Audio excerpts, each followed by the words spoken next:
Hello everyone, this is Aditi Sharma and welcome back to Chanakyam coaching Guru. So आज के इस session में हम लोग बहुत इंपॉर्टेंट क्वेश्चंस के ऊपर डिस्कस करने वाले हैं। और ये जो क्वेश्चंस कहने वाले हैं ये स्पेशली टीजीटी एचपी टीजीटी के एग्जामिनेशन पॉइंट ऑफ व्यू से बहुत बहुत ज़्यादा हेल्पफुल आप सभी के लिए रहने वाले हैं, क्योंकि जितना भी आपका सिलेबस है उस अकॉर्डिंग हमने इन क्वेश्चंस को यहाँ पे बनाया है, ताकि आपका जो इकोनॉमिक्स का सिलेबस है वो कम्प्लीटली यहाँ पे आपको समझ में आ सके। ठीक है, कि किस तरीके से क्वेश्चंस आएंगे, कौन कौन सी चीज़ें आपकी पूछी जाएगी। ठीक है, तो चलिए स्टार्ट करते हैं आज के सेशन का पहला क्वेश्चन। और क्वेश्चन में जाने से पहले आप सभी से रिक्वेस्ट है कि अगर वीडियो अच्छी लगे तो वीडियो को ज़रूर लाइक कीजिएगा, चैनल को सब्सक्राइब कीजिएगा और अपने फ्रेंड्स के साथ शेयर करना मत भूलिएगा। चलिए स्टार्ट करते हैं आज के सेशन का पहला क्वेश्चन। और आप सभी देख सकते हैं क्वेश्चन अपने स्क्रीन पर। क्वेश्चन आपके पास में है कि Leon Robbins definition excludes which of the following aspects from economics, यानी कि लियोनल रॉबिन्स की परिभाषा निम्न में से किस पक्ष को अर्थशास्त्र से बाहर रखती है।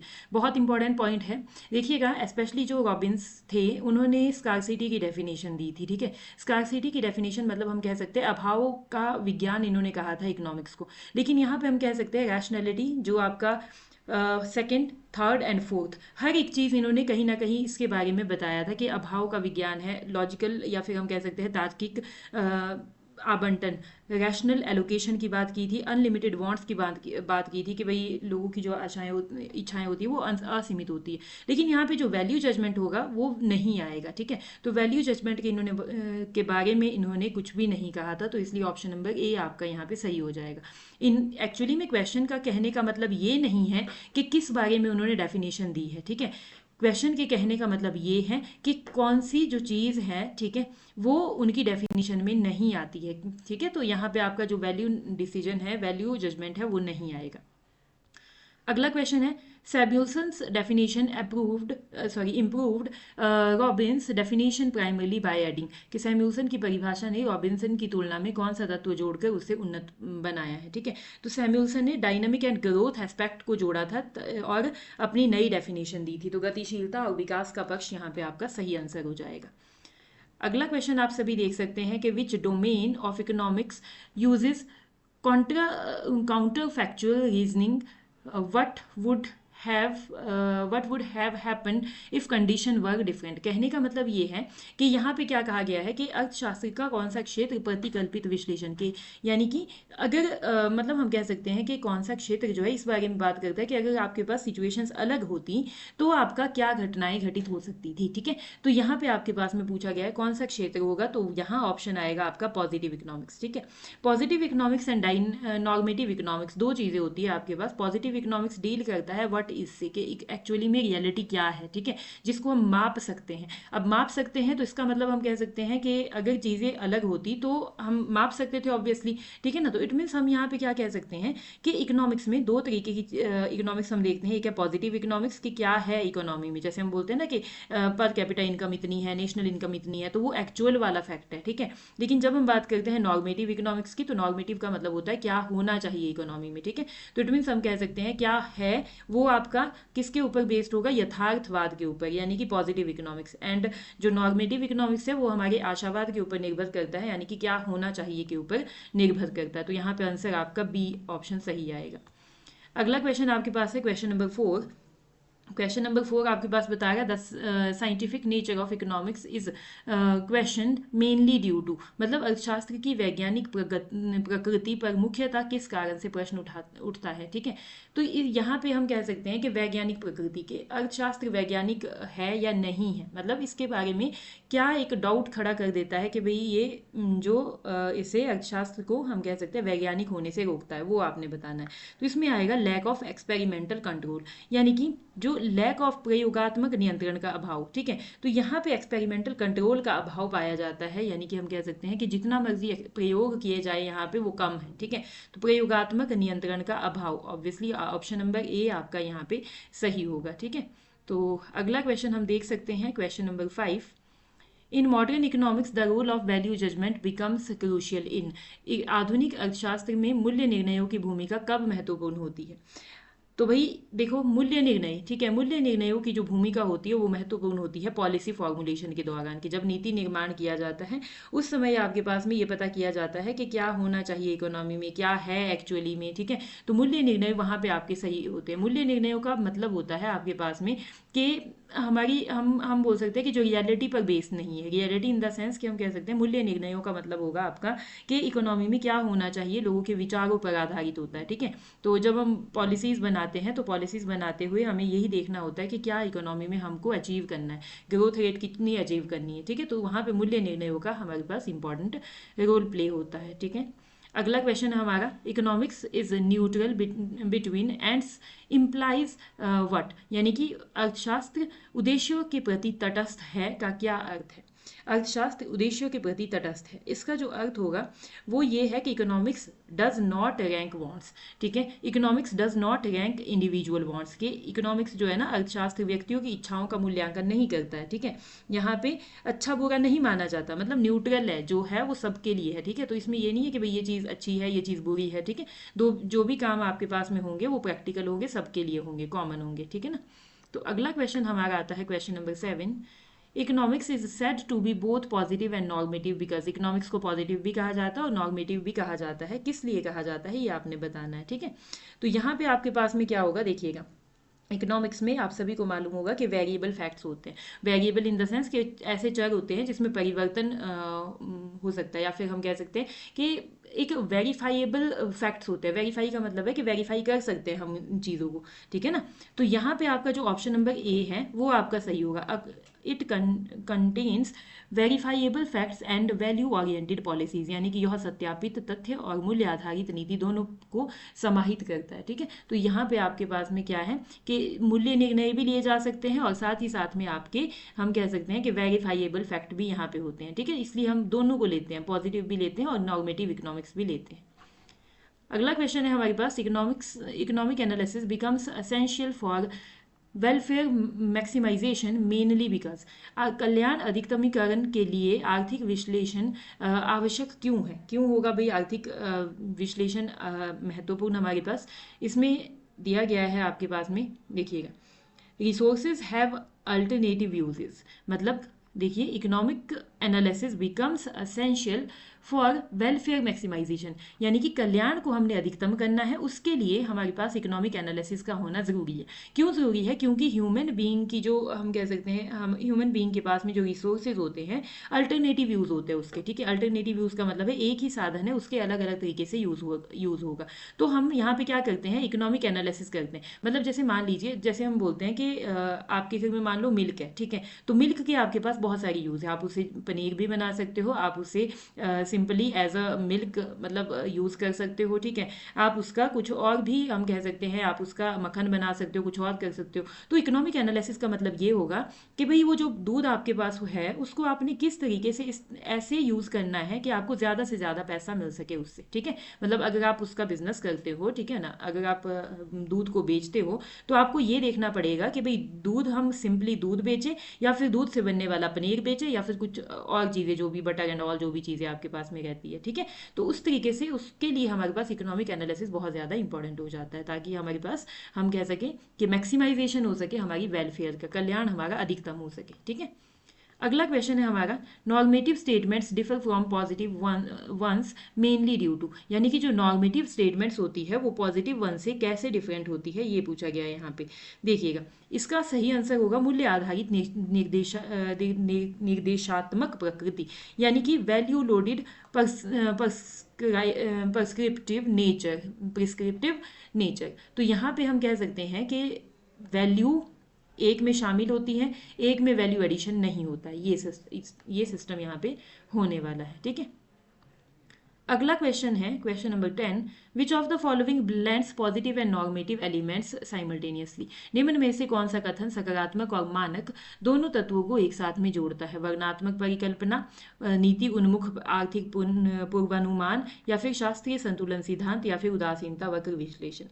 ठीक है जी। तो यहाँ पे आपका पॉलिसी ओरिएंटेड फॉरकास्टिंग, ठीक है, ये आपके पास में सही होगा, क्योंकि यहाँ पे देखिएगा पॉलिसी ओरिएंटेड इकोनॉमिक फॉरकास्टिंग, ठीक है। तो यहाँ पे आपका सकारात्मक और नकारात्मक दोनों चीज़ें आपकी आ सकती है कि भाई पॉलिसीज़ जब बनेगी तो क्या क्या किया जाएगा, क्या हुआ अभी तक, ठीक है। जैसे पॉलिसीज़ बनाते हैं तो उसमें ये भी देखा जाता है, जैसे बजट होता है मान लीजिए, तो प्रीवियस ईयर में क्या क्या अचीव किया और आगे आने वाले ईयर्स में हमने क्या क्या होना चाहिए, क्या क्या अचीव करना है, तो वो सारी चीज़ें यहाँ पे आपकी इंक्लूड हो जाती है, ठीक है।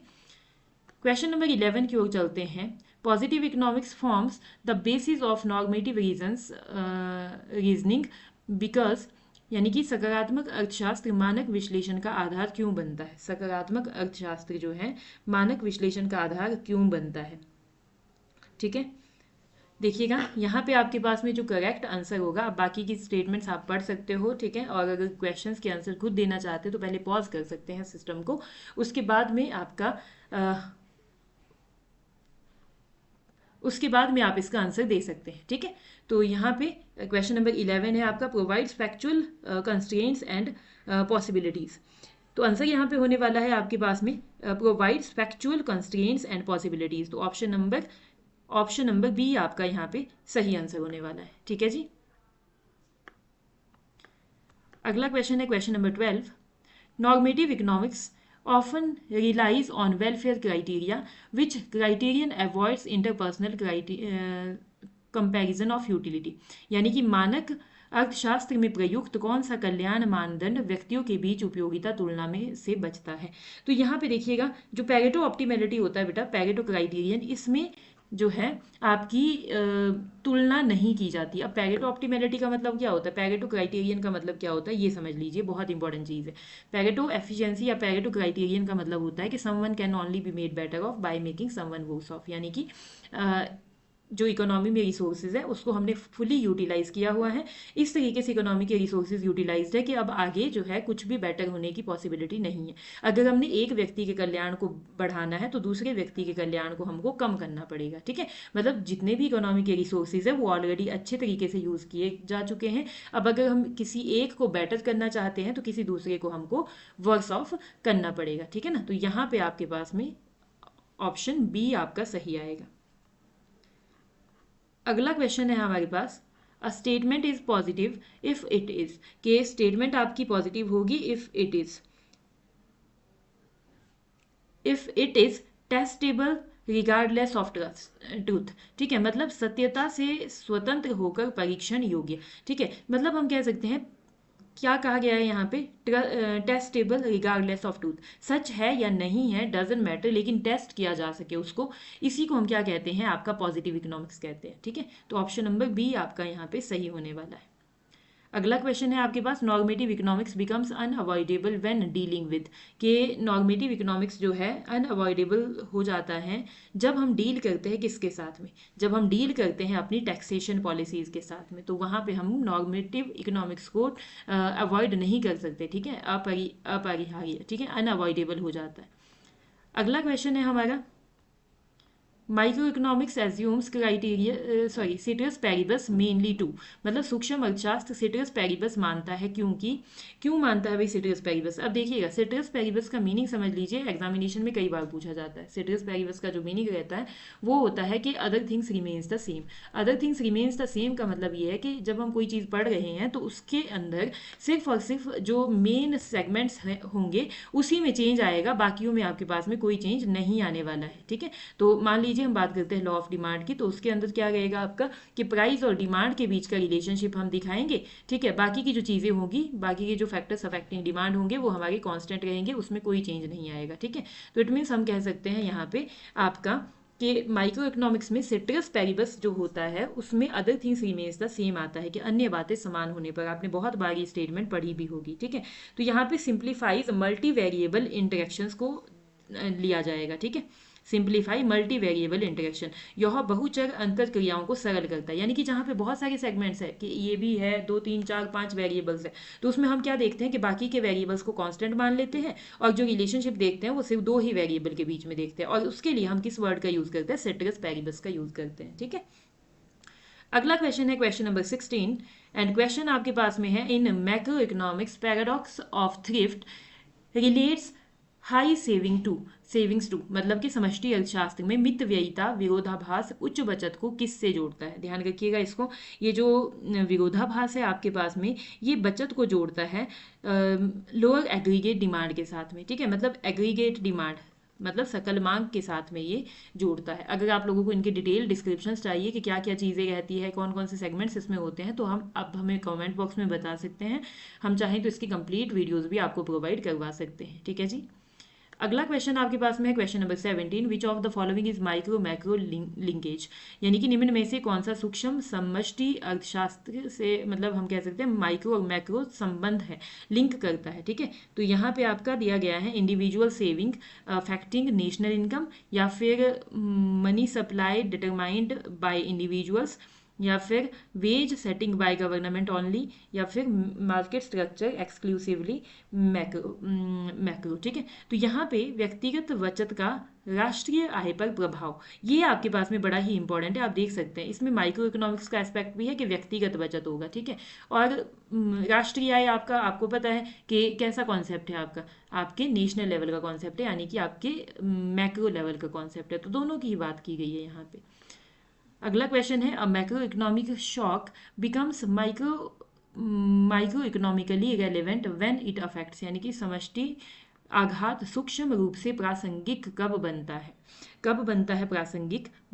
तो इसमें आपके पास में स्टेटमेंट्स दी गई हैं, उपयोगिता मानचित्र यूटिलिटी मैपिंग के लिए, budget constraint of individual agents, या फिर इंडिफरेंस कर्व, या फिर लोकलाइज्ड एक्सटर्नैलिटीज। ओके, स्थानीय बाह्यताएं।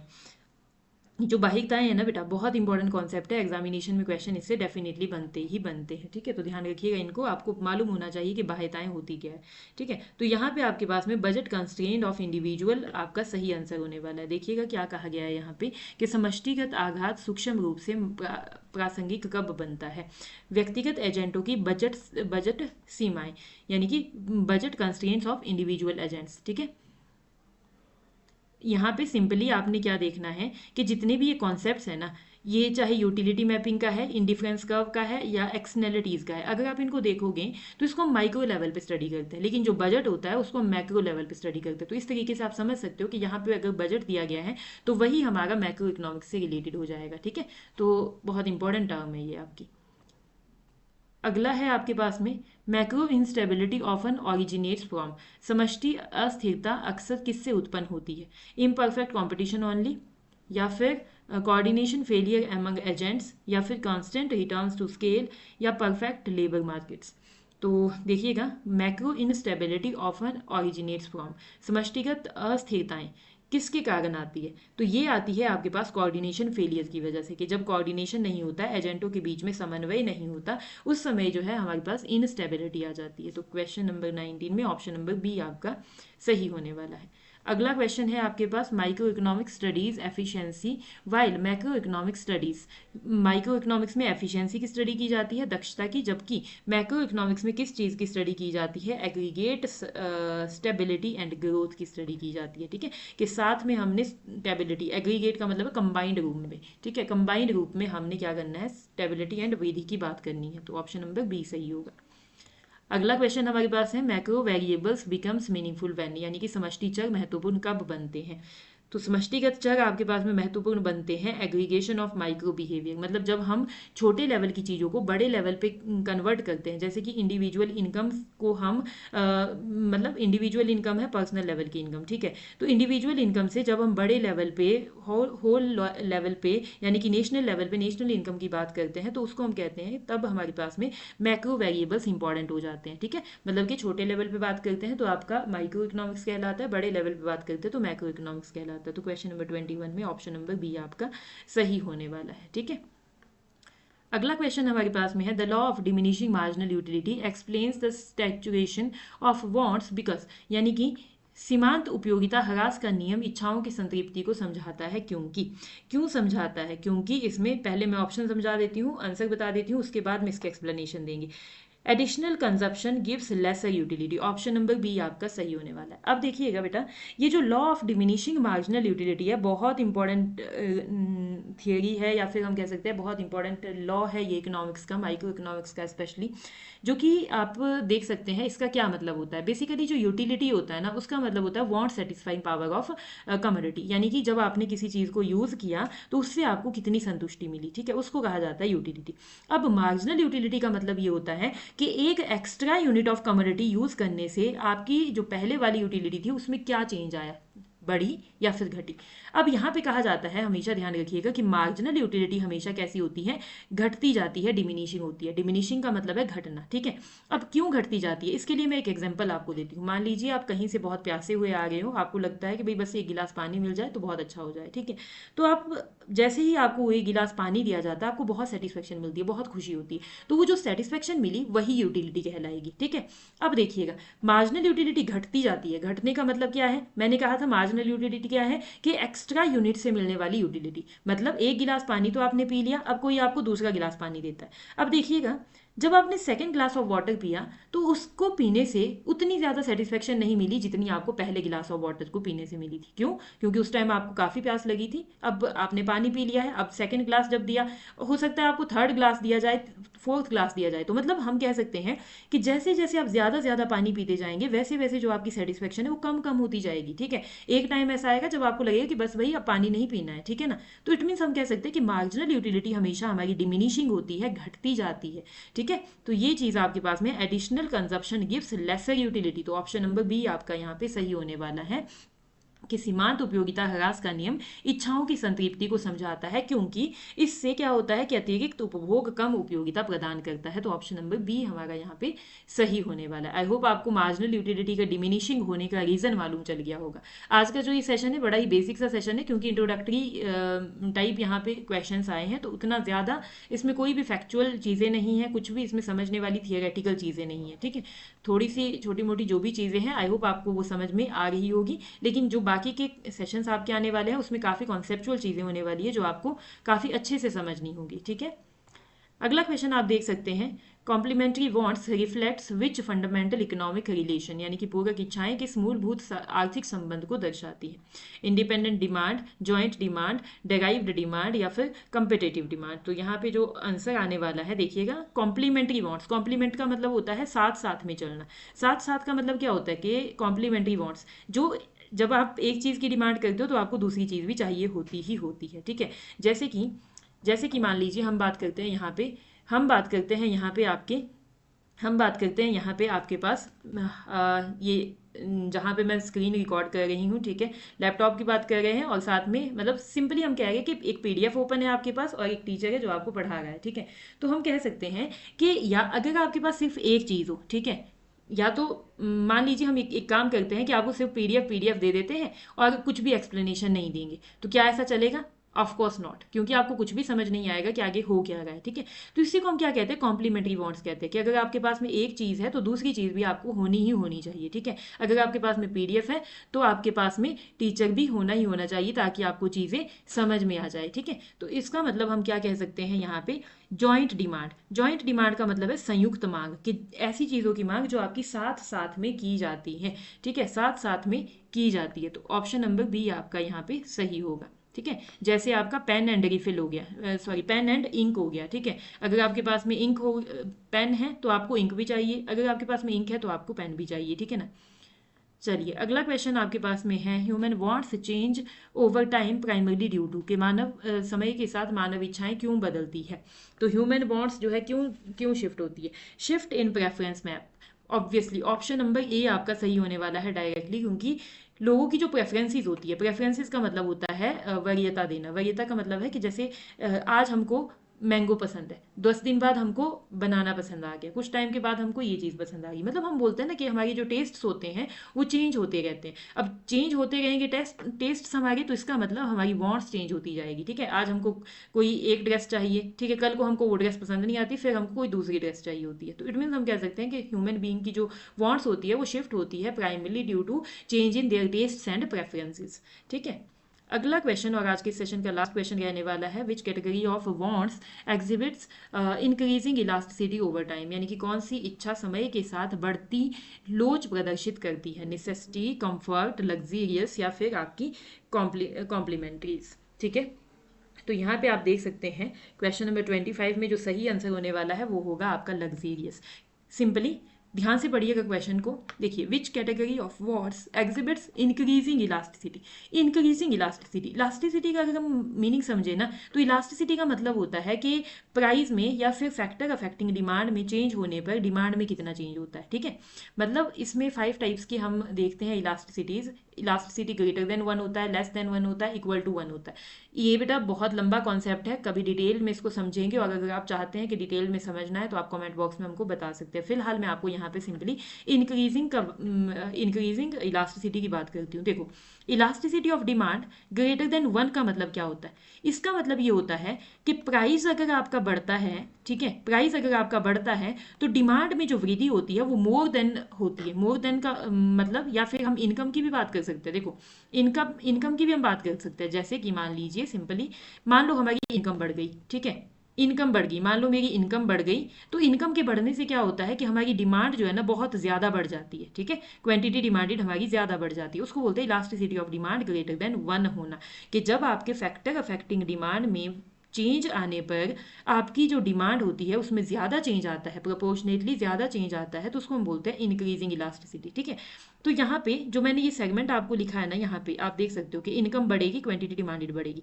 अब निसेसिटी गुड्स की तो नहीं बढ़ेगी, निसेसिटी गुड्स में आता है जैसे कि नमक हो गया आपका, ठीक है, तो नमक है, आवश्यक वस्तु है, आपको खाना ही खाना होगा। लेकिन ऐसा तो नहीं होगा ना कि अगर आपकी इनकम बढ़ी तो आप ज़्यादा नमक ही नमक लोगे, ऐसा तो नहीं है। नमक तो आप उतना ही लोगे जितना आप डेली लेते हो। ठीक है, कंफर्ट गुड्स भी नहीं होगी, आपकी लग्जीरियस गुड्स, विलासिता वाली वस्तु है, मतलब अगर आपकी इनकम बढ़ेगी तो आप जो लग्जीरियस गुड्स है उस पर ज़्यादा खर्चा करोगे। आपको लगेगा कि भाई इनकम तो हमारी बढ़ गई है, अब इसकी जो भी चीज़ें हैं, मतलब हम कह सकते हैं कि EMIs एंड ऑल वो हम देते रहेंगे। समझ गए ना बात को? तो इट मीन्स यहाँ पे आपका क्वेश्चन नंबर 25 में ऑप्शन नंबर सी सही होने वाला है, क्योंकि इनकम जब इंक्रीज होती है, ठीक है, इनकम जब इंक्रीज होती है तो इनकम के इंक्रीज होने के साथ साथ लग्जीरियस गुड्स की डिमांड बढ़ती है, लेकिन ज़्यादा बढ़ती है। ठीक है, और यहाँ पे जो क्वेश्चन है which category of wants exhibits increasing elasticity over time, तो ऑब्वियसली यहाँ पे इलास्टिसिटी जो है इंक्रीजिंग रहेगी। फिर चाहे हम वो प्राइस इलास्टिसिटी की बात करते हैं, चाहे आपकी इनकम इलास्टिसिटी की बात करते हैं, दोनों ही यहाँ पे आपको ऑप्शन नंबर सी ही सही आएगा। ठीक है जी,